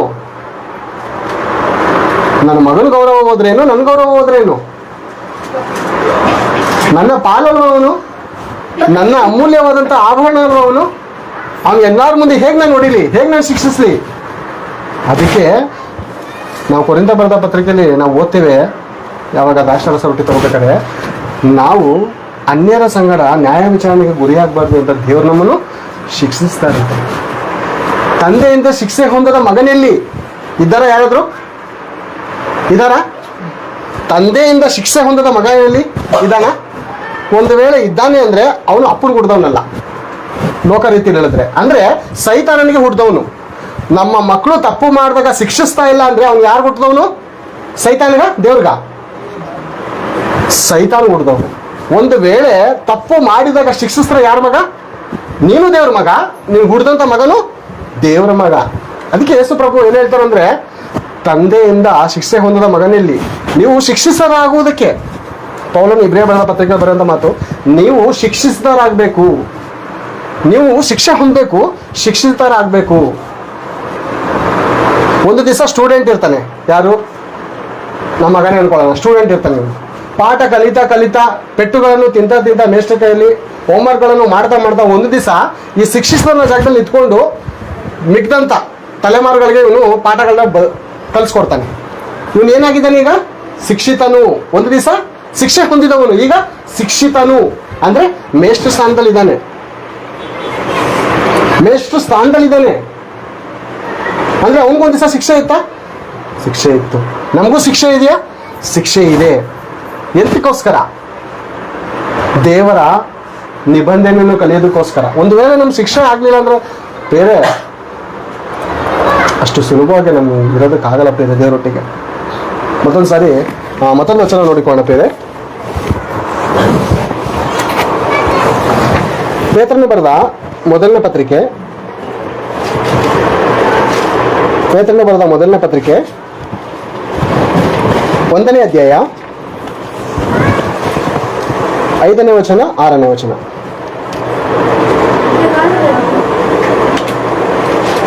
ಪೇತ್ರನು ಬರೆದ ಮೊದಲನೇ ಪತ್ರಿಕೆ 1ನೇ ಅಧ್ಯಾಯ 5, 6. ಹೌದಪ್ಪ? ಹಾ ಹಾ ಸಿದ್ಧವಾಗಿರುವ ಹಾ ನಂಬುವರಾದ ನಿಮಗೆ ಹಾ ಯಾರು ಕಾಯ್ತಾ ಇದಾರಂತ ನಮ್ಮನ್ನ? ನಾವು ರಕ್ಷಣೆ ಹೊಂದಬೇಕು ಅಂತ ನಮ್ಮ ಬಲದಿಂದ ಕಾಯ್ತಾ ಇದ್ದೀವ ನಾವು? ದೇವರ ಬಲ ಅಂದ್ರೆ ದೇವರ ಆತ್ಮನು ನಮ್ಮನ್ನು ಪ್ರತಿದಿನ ಏನ್ ಮಾಡ್ತಾ ಇದ್ದಾರೆ? ಬಲಪಡಿಸ್ತಾ ಇದ್ದಾರೆ. ನಾವು ಬಲಹೀನರಾಗಿದ್ದಾಗ ದೇವರು ನಮ್ಮ ಒಟ್ಟಿಗೆ ಇದ್ದು ಬಲಪಡಿಸ್ತಾ ಇದ್ದಾರೆ. ದೇವರು ಬಲಪಡಿಸ್ತಾ ಇದ್ದಾರೆ. ಮುಂದೆ ನೀವು ಸದ್ಯಕ್ಕೆ ಸ್ವಲ್ಪ ಕಾಲ ದೇವರ ಚಿತ್ತಾನುಸಾರ ನಾನಾ ಕಷ್ಟಗಳಲ್ಲಿದ್ದು ದುಃಖಿಸುವವರಾಗಿದ್ದರು ಆ ಪದವಿಯನ್ನು ಆಲೋಚಿಸಿ ಹರ್ಷಿಸುವವರಾಗಿರಿ. ಎಂದರೆ ದೇವರ ಚಿತ್ತಾನುಸಾರವಾದಂಥ ಶೋಧನೆಗಳು. ಬೇಡ ಅಂದ್ರೆ ದೇವ್ರು ಸಂತೋಷ ಪಡ್ತಾರ, ದುಃಖ ಪಡ್ತಾರ? ದೇವ್ರ ಸಂತೋಷ ಆಗತ್ತಾ? ಖಂಡಿತ ಸಂತೋಷ ಆಗಲ್ಲ. ಒಬ್ಬ ತಂದೆ ಆದಂತ ನಾನು ಸಾಮಾನ್ಯ ಮನುಷ್ಯನ ಬೇರೆ, ನನಗೇನು ಆಸೆ ಗೊತ್ತಾ? ನನಗೇನು ಆಸೆ, ನಾನು ಪಟ್ಟಂತ ಕಷ್ಟ ನನ್ನ ಮಕ್ಳಿಗೂ ಒಂದು ವೇಳೆ ಬಂದ್ರೆ ಅವರು ಇನ್ನೂ ಹೆಚ್ಚಾಗಿ ದೇವ್ರನ್ನ ಪ್ರೀತಿಸೋರು ಆಗ್ತಾರೆ ಅಂತ ನನ್ನ ಆದರ್ಶ. ಇದು ಕೇಳೋರಾದ ನಿಮಗೆ ದುಃಖ ಅನಿಸ್ಬೋದು, ನನ್ನ ಮಕ್ಳಿಗೂ ದುಃಖ ಅನಿಸ್ಬೋದು, ಆದ್ರೆ ಇದ್ರ ಮುಂದೆ ಇರೋಂಥ ರಿಸಲ್ಟ್ ನಂಗೆ ಚೆನ್ನಾಗಿ ಗೊತ್ತು. ದೇವರು ಕೂಡ ನಮ್ಮ ಭವಿಷ್ಯತ್ತನ್ನು ಅರ್ಥ ಮಾಡ್ಕೊಂಡಂಥ ದೇವರು. ಇಸ್ರಾಯೇಲರ ಭವಿಷ್ಯತ್ತು, ಅವರಿಂದ ಹುಟ್ಟಿದಂಥ ತಲೆಮಾರುಗಳು, ಅವರೆಲ್ಲ ಭವಿಷ್ಯವನ್ನು ಚೆನ್ನಾಗಿ ಅರ್ಥ ಮಾಡ್ಕೊಂಡಿದ್ದಾರೆ ದೇವರು. ಮನುಷ್ಯನು ಹಣ ಇದ್ದಾಗ ಹೇಗಿರ್ತಾನೆ, ಹಣ ಇಲ್ದಿದಾಗ ಹೇಗಿರ್ತಾನೆ, ಮನುಷ್ಯನು ಹೊಟ್ಟೆ ತುಂಬಿದಾಗ ಹೇಗಿರ್ತಾನೆ, ಹೊಟ್ಟೆ ಖಾಲಿ ಆದಾಗ ಹೇಗಿರ್ತಾನೆ, ಮನುಷ್ಯನು ಒಳ್ಳೆ ಒಳ್ಳೆ ಬಟ್ಟೆ ಹಾಕೊಂಡಾಗ ಹೇಗಿರ್ತಾನೆ, ಅರಕಲು ಬಟ್ಟೆ ಹಾಕೊಂಡು ಭಿಕ್ಷೆ ಬಿಡುವಂಥ ಪರಿಸ್ಥಿತಿ ಇದ್ದಾಗ ಹೇಗಿರ್ತಾನೆ. ಈ ವಿಷಯನೂ ಬೈಬಲಲ್ಲಿ ಇರೋದೆ. ಎಲ್ಲಿ? ಲೂಕನು ಬರೆದ ಸುವಾರ್ತೆಯಲ್ಲಿ ನಮ್ಗೆ ಗೊತ್ತು, 16ನೇ ಅಧ್ಯಾಯ 19ರಿಂದ 25ವರೆಗೂ. ಪ್ರತಿದಿನ ನಯವಾದ ಬಟ್ಟೆಯನ್ನು ಹಾಕೊಂಡಂತ ಮಗನನ್ನು ಕೂಡ ನೋಡಿದ್ದಾರೆ ದೇವರು. ಅರಕಲು ಬಟ್ಟೆ ಹಾಕೊಂಡು ಔಷಧಿಗೂ ಕೂಡ ಕಾಸಿಲ್ಲದೆ ಭಿಕ್ಷೆ ಬೇಡಿ ತಿನ್ನುವಂತ ಮಗನನ್ನು ಕೂಡ ದೇವರು ಸೃಷ್ಟಿ ಮಾಡಿದ್ದಾರೆ. ದೇವರು ಎಲ್ಲರನ್ನು ನೋಡಿ ಹೇಳುವಂತ ಮಾತೇನು ಗೊತ್ತಾ? ದೇವರ ಚಿತ್ತಕ್ಕನುಸಾರವಾಗಿ ಬರುವಂತ ಕಷ್ಟವು ನಿಮ್ಗೇನು ಹಿತಕರ. ಅದು ಶೋಧನೆ ಅಂತ ಅನ್ಕೋಬೇಡಿ. ತಂದೆ ನಿಮ್ಮನ್ನು ಪ್ರೀತಿಸಿರೋದ್ರಿಂದ ಹೊಡಿತಾ ಇದ್ದಾರೆ. ಪ್ರೀತಿ ಇರೋದ್ರಿಂದ ಬೇರೆ, ಪ್ರೀತಿ ಇರೋದ್ರಿಂದ ಹೊಡಿತಾರೆ. ಪ್ರೀತಿ ಇಲ್ಲ ಅಂದ್ರೆ ಏಂತಿಗೆ? ರೋಡಲ್ಲಿ ಹೋಗ್ತಾ ಇದ್ದಾನೆ, ಅವನು ರೋಡಲ್ಲಿ ಹೋಗ್ತಾ ಇದ್ದಾನೆ, ಮುಂದೆ ಹಳ್ಳ ಇದೆ, ಅದು ನೋಡ್ಬಿಟ್ಟು ನಾವೇನಂತೀವಿ, ನೋಡಪ್ಪ ನೋಡ್ಕೋಗು ಹಳ್ಳ ಇದೆ ಅಂತ ನಾನು ಬಂದು ಬಟ್ಟೆ ಎಲ್ಲ ಒರೆಸ್ಕೊಂಡು ಸೈಡಲ್ಲಿ ನಿಂತಿದ್ದೀನಿ, ದಯವಿಟ್ಟು ಆ ಕಡೆದ ಹೋಗ್ಬೋದು ಅಂತೀವ? ಅವನು ಯಾರೋ ಶತ್ರು ಹೇಳಲ್ಲ, ಶತ್ರು ಆದರೆ ಹೇಳಲ್ಲ, ಬಿದ್ದಿ ಸಾಯ್ಲಿ ಅಂತಾರೆ. ಈಗ ಸ್ವಂತದವರು, ಸ್ವಂತ ಸಂಬಂಧಿಕರು, ಸ್ವಂತ ಮನೆಯವ್ರಿಗೆ ನಾವು ತಿಂದಂಥ ಪೆಟ್ಟು ನಿಮಗೂ ಬೀಳಬಾರ್ದು ಅಂತ ಏನಂತ ಕೇಳ್ತೀವಿ? ಪ್ರೀತಿ ಇರೋದ್ರಿಂದನೇ, ದ್ವೇಷ ಇರೋದ್ರಿಂದನ? ದ್ವೇಷ ಇದ್ರೆ ಖಂಡಿತ ಹೇಳಲ್ಲ, ದ್ವೇಷ ಇದ್ರೆ ಹೇಳಲ್ಲ. ಪ್ರೀತಿ ಇದ್ರೆ ಒಂದ್ಸರಿ ಇಲ್ಲ 4 ಸಾರಿ ಹೇಳ್ತೀವಿ. ಯಾಕೆ? ಪ್ರೀತಿ ಐತೆ, ಮಮತೆ ಐತೆ, ವಾತ್ಸಲ್ಯ ಐತೆ. ಅದಕ್ಕೆ ದೇವರು ಒಂದೇ ಕಡೆ ದೇವರು ನಿಮ್ಮ ಶಿಕ್ಷಿತರಾಗ್ತೀರಾ, ನಾನು ಶಿಕ್ಷಿಸ್ತೇನೆ ಅಂತ ಒಂದು ಕಡೆ ಬರ್ದಿಲ್ಲ. ಇಬ್ರಿಯ ಬರೆದ ಪತ್ರಿಕೆಯಲ್ಲೂ ಬರ್ದಿದ್ದಾರೆ. ನೋಡೋಣ ಒಂದ್ಸರಿ 12ನೇ ಅಧ್ಯಾಯ, ಇಬ್ರಿಯ ಬರೆದ ಪತ್ರಿಕೆ 12ನೇ ಅಧ್ಯಾಯ ಒಂದ್ಸರಿ ತೆಗೆಯೋಣ. 5ನೇ ವಚನ 6ನೇ ವಚನ ಓದೋಣ.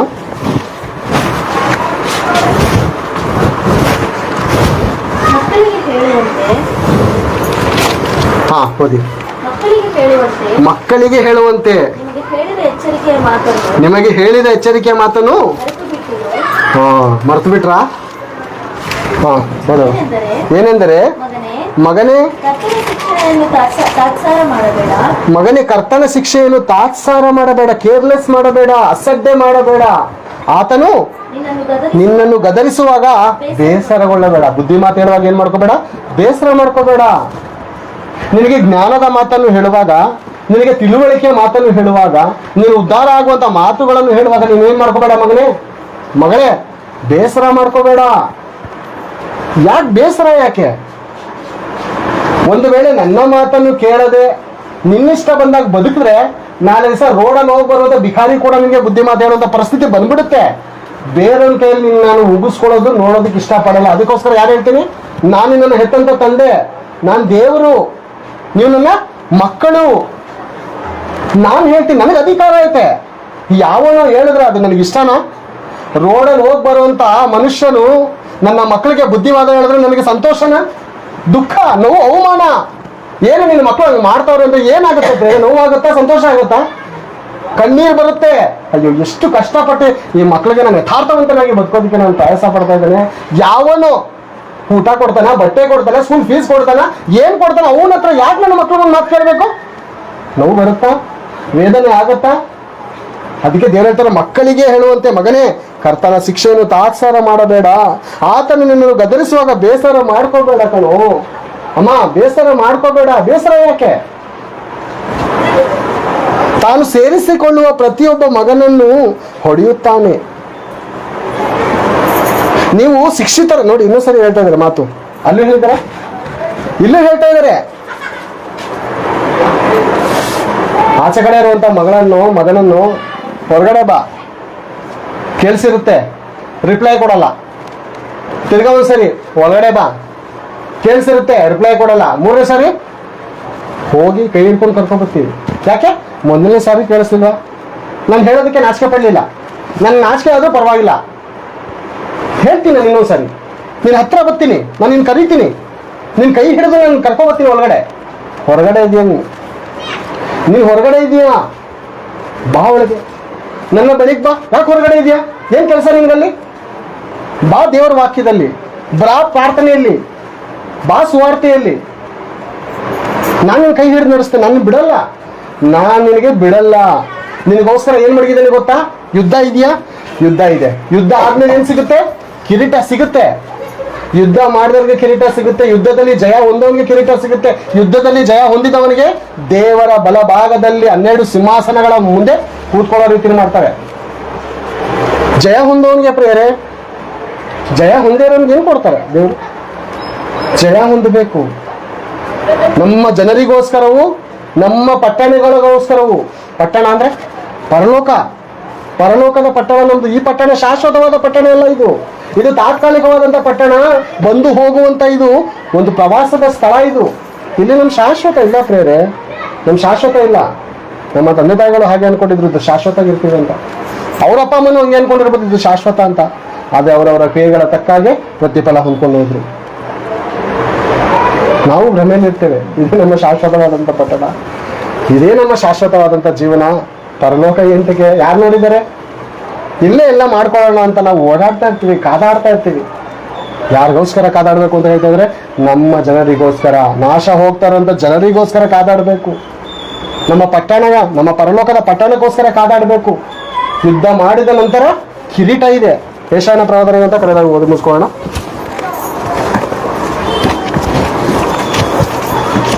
ಯೆಶಾಯನ ಪ್ರವಾದನೆ ಗ್ರಂಥ 35ನೇ ಅಧ್ಯಾಯ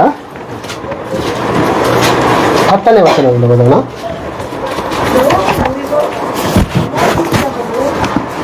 ಒಂದು ನಿಮಿಷ ಇರುತ್ತೆ. ಯೆಶಾಯ 35:10 ಓದಪ್ಪ. ಯೆಹೋವನು ವಿಮೋಚಿಸಿದವರು ಹಿಂತಿರುಗಿ ಶಾಶ್ವತ ಸಂತೋಷವೆಂಬ ಕಿರೀಟವನ್ನು ಧರಿಸಿಕೊಂಡು ಧ್ವನಿಯೊಡನೆ ಚೀಯೋನಿಗೆ ಸೇರುವರು. ಯಾವ ಸಂತೋಷ ಅಂತ ಈ ಕಿರೀಟದಲ್ಲಿರೋದು? ಶಾಶ್ವತವಾದಂತ ಸಂತೋಷ. ಇದು ಶಾಶ್ವತವಾದಂತ ಸಂತೋಷ, ಇದು ಶಾಶ್ವತವಾದಂತ ಜೀವ. ಈ ಕಿರೀಟ ಯಾವಾಗ ಸಿಗುತ್ತೆ ಅಂತೆ? ಯಾವಾಗ ಸಿಗುತ್ತೆ? 10 ಯೆಹೋವನು ವಿಮೋಚಿಸಿದವರು ಹಿಂತಿರುಗಿ ಅಂತ ಬೇರೆ. ನಾವೆಲ್ಲಿಂದ ಬಂದವರು? ಆಕ್ಚುಲಿ ಹಿಂತಿರುಗಿ ಅಂದ್ರೆ ಏನು? ಬಂದಿರೋ ಜಾಗದಿಂದ ಹಿಂತಿರುಗಿ ಹೋಗುವುದು ಅಲ್ವಾ? ಮನೆಯಿಂದ ಹೊರಗಡೆ ಹೋಗ್ತಾನೆ, ಅಲ್ಲಿಂದ ಎಲ್ಲೋಗ್ತಾ ಇದೆಯಪ್ಪ ಅಂತಂದ್ರೆ ತಿರ್ಗಾ ಮನೆಗೆ ಹೋಗ್ತಾ ಇದ್ದಾನೆ. ಇವಾಗ ವಾಕ್ಯ ಹೇಳುತ್ತೆ, ಯೆಹೋವನು ವಿಮೋಚಿಸಿದವರು ಹಿಂತಿರುಗಿ ಶಾಶ್ವತವೆಂಬ ಕಿರೀಟವನ್ನು ಧರಿಸಿಕೊಂಡು ಉತ್ಸಾಹ ಧ್ವನಿಯೊಡನೆ ಚೀಯೋನಿಗೆ ಸೇರುವರು. ಈಗ ಉತ್ಸಾಹದ ಧ್ವನಿ ಇಲ್ಲದೆ ಇರ್ಬೋದು, ದುಃಖಕರವಾದಂಥ ಧ್ವನಿ ಇರ್ಬೋದು, ಅಳುವಂಥ ಧ್ವನಿ ಇರ್ಬೋದು. ನಮ್ಮ ಜನರಿಗೋಸ್ಕರ ಕಾದಾಡುವಂಥ, ಸೋಲುವಂಥ ಪರಿಸ್ಥಿತಿಗಳಿರ್ಬೋದು. ಆದರೆ ಇದರಲ್ಲಿ ಜಯ ಹೊಂದಿದವ್ರಿಗೆ ಏನು ಕೊಡ್ತಾರಂತೆ ದೇವರು? ಕಿರೀಟ, ಶಾಶ್ವತ ಸಂತೋಷವೆಂಬ ಕಿರೀಟವನ್ನು ಧರಿಸಿಕೊಳ್ಳುವಿರಿ. ಯುದ್ಧ ಮಾಡಬೇಕು. ಯುದ್ಧ ಇದೆ ನಮ್ಮ ಜನರಿಗೋಸ್ಕರ, ನಮ್ಮ ಪಟ್ಟಣಗಳಿಗೋಸ್ಕರ ನಾವು ಕಾದಾಡಬೇಕು. ಪ್ರಾರ್ಥನೆಗಳ ಮೂಲಕ, ಸುವಾರ್ತೆಯ ಮೂಲಕ, ನಮ್ಮ ಪ್ರವರ್ತನೆಗಳ ಮೂಲಕನೂ ಕಾದಾಡಬೇಕು. ಸುಲಭವಾಗಿ ನಾವು ಲೋಕದ ರೀತಿಯಲ್ಲಿ ಮಾತಾಡ್ಬಿಡ್ಬೋದು. ಸುಲಭನ ಕಷ್ಟನ? ಹಿಡಿದು ಮಾತಾಡೋದು ಸುಲಭನ? ಬಾಯಿ ಬಂದಾಗ ಮಾತಾಡ್ಬಿಡೋದು ಸುಲಭನ? ಹಿಡಿದು ಮಾತಾಡೋದು ಕಷ್ಟ. ಬಾಯಿ ಬಂದಂಗೆ ಲೋಕ ರೀತಿಯಲ್ಲಿ ಮಾತಾಡೋದು ಸುಲಭ. 4 ದಿವಸ ಲೋಕದವ್ರ ಜೊತೆ ನಾವು ಜೋಡಾದ್ರೆ ಸುಲಭವಾಗಿ ಬರುತ್ತೆ. ಅದೇ ನಮ್ಮ ಮಾತು ಹೇಗಿರಬೇಕಾದ ದೇವ ಕೇಳುತ್ತೆ, ಇಂಪಾಗಿಯೂ. ಲೋಕದವ್ರ ಜೊತೆ ಸೇರಿದ್ರೆ ಇಂಪಾಗಿ ಬರಲ್ಲ. ಅವ್ರ ಜೊತೆ ಚಾಡಿ ಮಾತಾಡ್ತಾ ಇರ್ತಾನೆ. ನಾವು ಕೇಳಿದಾಗ 1-2 ದಿವಸ ಬೇಡ ಬಿಡು, ಅವ್ರ ಬಗ್ಗೆ ಯಾಕೆ ಮಾತಾಡೋದು ಅಂತೀವಿ. ಆಮೇಲೆ ಅವ್ನು ಮಾತಾಡಿದಾಗ ಇವನು ಸೇರಿಸು ಅಂತ ಹೇಳ್ತಾನೆ. ಹೌದು ಕೊಡೋನು ಹಂಗೇನೆ, ಹೌದು ಕೊಡೋನು ಜೀವನ ಹಂಗೇನೆ.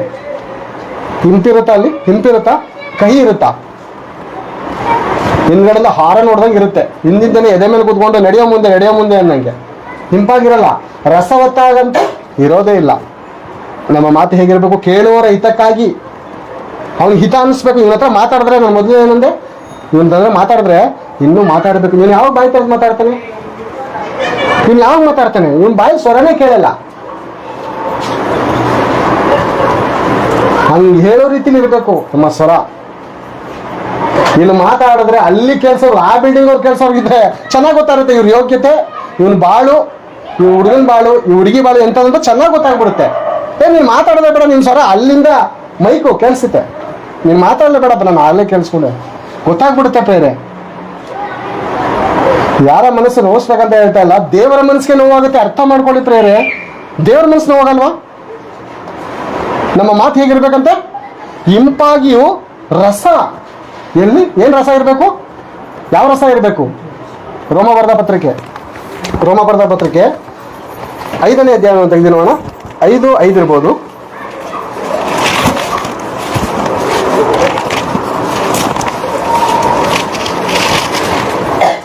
ಹಾಂ, 5:5. ಈ ನಿರೀಕ್ಷೆಯು ನಮ್ಮ ಆಶೆಯನ್ನು ಭಂಗಪಡಿಸುವುದಿಲ್ಲ, ನಮಗೆ ಕೊಟ್ಟಿರುವ ಪವಿತ್ರಾತ್ಮನ ಮೂಲಕವಾಗಿ ದೇವರ ಪ್ರೀತಿ ರಸವು. ಮಾತಾಡುವಾಗ ಹೇಗಿರ್ಬೇಕಂತೆ? ದೇವರ ಪ್ರೀತಿಯ ರಸವು. ದೇವರೇ ಮಾತಾಡ್ತಾ ಇದ್ದಾನೆ ಅನ್ನೋ ರೀತಿಯಲ್ಲಿ ಇರಬೇಕು.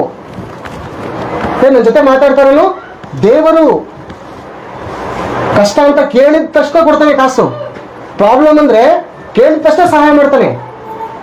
ಏನ್ ಬೇರೆ ಲೋಕದಲ್ಲಿರುವಂತ ಜನರು ಕಷ್ಟ ಬಂದಾಗ ಗುಡಿಗಳಿಗೆ ಹೋಗ್ತಾರೆ. ನಾವು ಕಾಣಿಸುವಂತ ದೇವಾಲಯಗಳು, ನಾವ್ಯಾರು? ಮಾತಾಡುವಂತ ದೇವಸ್ಥಾನಗಳು, ದೇವರುಗಳು. ವಾಕ್ಯ ಅದೇ ಹೇಳುತ್ತೆ, ನೀವು ದೇವರುಗಳು, ಪರಾತ್ಪರನ ಮಕ್ಕಳು. ನಿಮ್ಮ ಬಳಿಗೆ ಬರುವನು ನಿರಾಶೆಯಿಂದ ಹೋಗ್ಬಾರ್ದು.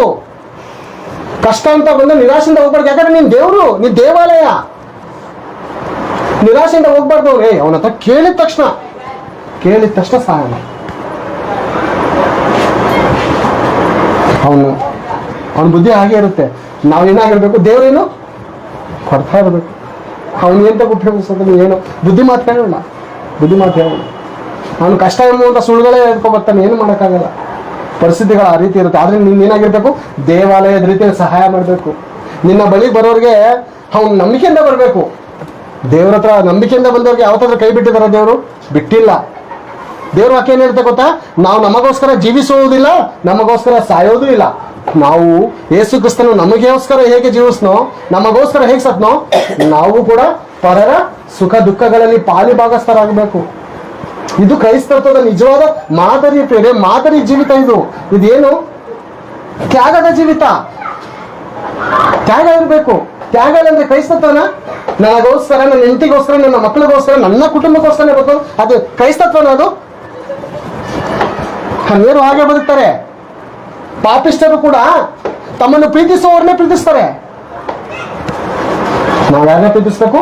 ಶತ್ರುಗಳನ್ನು ಪ್ರೀತಿಸ್ಬೇಕು. ಆ ಮಟ್ಟಿಗೆ ನಾವು ಪ್ರೀತಿಯಲ್ಲಿ ಸಾಲ ಕೊಡುವವರಾಗಿರ್ಬೇಕು. ನಾವು ಏನು ವಿಷಯದಲ್ಲಿ ಋಣಸ್ಥರಾಗಿರ್ಬಾರ್ದು? ಪ್ರೀತಿ ವಿಷಯದಲ್ಲಿ ನಮ್ಮ ಸಾಲದಲ್ಲಿ ಇರ್ಬೇಕು, ಬದುಕಬೇಕು. ನನ್ನ ಸಾಲದಲ್ಲಿ ಅವನನ್ನು ದೂಷಿಸಿದ್ರೆ ನನ್ನ ಆಶೀರ್ವದಿಸಬೇಕು, ಅವನನ್ನು ಶಪಿಸಿದ್ರೆ ಅವನಿಗೋಸ್ಕರ ನಾನು ಪ್ರಾರ್ಥನೆ ಮಾಡಬೇಕು, ಸಾಲ ಕೊಡಬೇಕು. ಪ್ರಾರ್ಥನೆ ಮೂಲಕವೂ ಸಾಲ ಕೊಡಬೇಕು, ಕೈಯಿಂದ ಆಗುವಷ್ಟು ಮಟ್ಟಿಗೂ ಕೂಡ ಸಾಲ ಕೊಡಬೇಕು. ಈ ಲೋಕದಿಂದ ನಾವು ಬಿಟ್ಟು ಹೋದಾಗ ನಂಬಿಕೆಯಲ್ಲಿ ಐಶ್ವರ್ಯವಂತರೆಂದು ದೇವರು ಸೇರಿಸ್ಕೋತಾರೆ. ನಾವು ಎಂತೆಲ್ಲ ಐಶ್ವರ್ಯವಂತರ ಇರ್ಬೇಕಂತ ದೇವರು ಹೇಳಿದ್ರೆ, ದೇವರು ಲೋಕದಲ್ಲಿರುವಂಥ ಬಡವರನ್ನು ಆದುಕೊಂಡು ನಂಬಿಕೆಯಲ್ಲೇ ಐಶ್ವರ್ಯವಂತರು, ಭೌತಿಕವಾಗಿ ಐಶ್ವರ್ಯವಂತರಲ್ಲ, ಇಹಲೋಕದ ಐಶ್ವರ್ಯವಂತರಲ್ಲ, ಪರಲೋಕದ ಭಾವವುಳ್ಳವರು, ಪರಲೋಕದ ಐಶ್ವರ್ಯವಂತರು ನಾವು, ಈ ಲೋಕದ ಐಶ್ವರ್ಯವಂತರಲ್ಲ.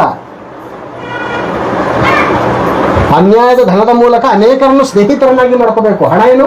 ಅನ್ಯಾಯ ಪ್ರೇರಣೆ. ಹಣದಿಂದ ಅನ್ಯಾಯ ನಡೀತಾ ಇದೆ, ಅಕ್ರಮ ನಡೀತಾ ಇದೆ, ವ್ಯಭಿಚಾರ ನಡೀತಾ ಇದೆ, ಕಳ್ತನ ನಡೀತಾ ಇದೆ, ಕೊಲೆ ನಡೀತಾ ಇದೆ. ಏನ್ರಿಂದ? ಹಣದಿಂದಲೇ ನಡೀತಾ ಇದೆ. ಅಧಿಕಾರಕ್ಕೆ ಬರ್ಬೇಕು, ಎಂತಕ್ಕೋಸ್ಕರ ಸಾಯ್ತಾ ಇದ್ದಾನೆ? ಅಧಿಕಾರಕ್ಕೆ ಬರ್ಬೇಕು ಎಂತಕ್ಕೆ? ಹಣ ಗಳಿಸ್ಬೇಕು, ಅನೇಕರನ್ನು ದೋಚ್ಕೋಬೇಕು.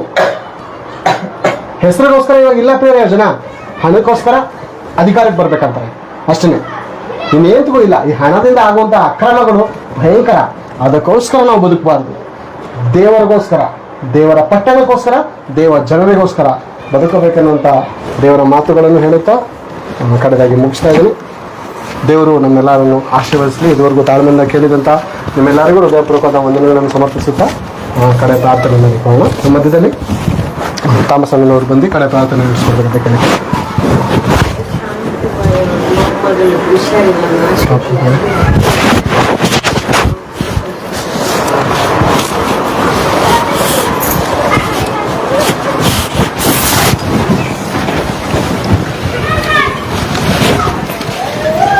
ಸ್ವಲ್ಪ ಪ್ರಾರ್ಥನೆ ಮಾಡ್ಕೊಳ್ಳೋಣ. ಮಹೋನ್ನತ ತಂದೆ, ನಿಮ್ಮ ಆತ್ಮದ ಮೂಲಕ ಅನೇಕ ವಿಷಯವನ್ನು ನಮ್ಮೆಲ್ಲರಿಗೂ ತಿಳಿಸ್ಕೊಟ್ಟದ್ದು ನಿಮ್ಮ ಪ್ರೀತಿಗೋಸ್ಕರ, ನಿಮ್ಮ ರಾಜ್ಯಕ್ಕೋಸ್ಕರ ಹೇಗೆ ತಲುಪಿಕೊಡಬೇಕು, ಹೇಗೆ ಜೀವಿಸಬೇಕು, ಅಪರಲೋಕ ರಾಜ್ಯ ಸುಮ್ಮನೆ ಬರೋದಿಲ್ಲ. ಅದಕ್ಕೋಸ್ಕರ ನಾವು ಕಷ್ಟಪಟ್ಟು ದೇವರು ಲೋಕದಲ್ಲಿ ಲೋಕದ ಬಹುಮಾನವನ್ನು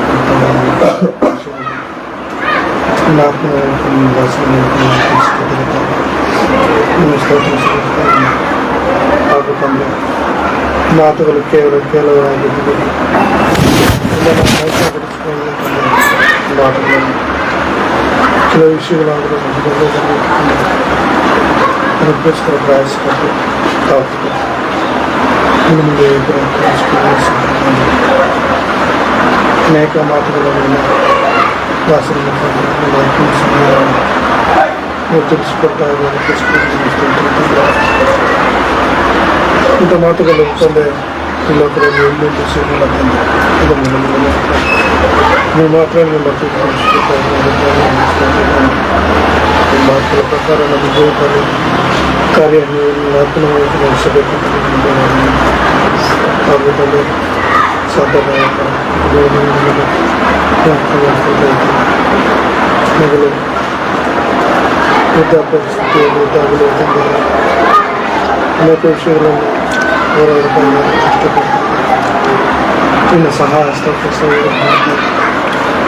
ನೀವು ಸಹಾಯ ಮಾಡಿ ನೀವು ನಡೆಸಿ ನಿಮ್ಮ ಕೃಪೆಯಿಂದ ತಂದೆ ಅಭಿವೃದ್ಧಿ ಹೊಂದಿ ತಂದೆ ಮಗಳು ಸಂತೋಷಪಟ್ಟು ಇನ್ನು ಅನೇಕರಿಗೆ ನನ್ನ ಪ್ರೀತಿಯನ್ನು ಸಹಾಯ ಮಾಡಿ ನನ್ನ ಮಗಳಿಗೆ ಒಂದು ಆರೋಗ್ಯವನ್ನು ಕೊಟ್ಟು ನಡೆಸಬೇಕಂತ ನನ್ನ ಬೆಳವಣಿಗೆ ನಮ್ಮ ಮಗಳಿಗೆ ಆರೋಗ್ಯವನ್ನು, ಯಾಕಂದರೆ ಆ ನಿರ್ಮಾಣವನ್ನು ನೀವಾಗಿದೆ ನಿರ್ಮಿಸಿದಾಗ ನೀವಾಗಿದೆ.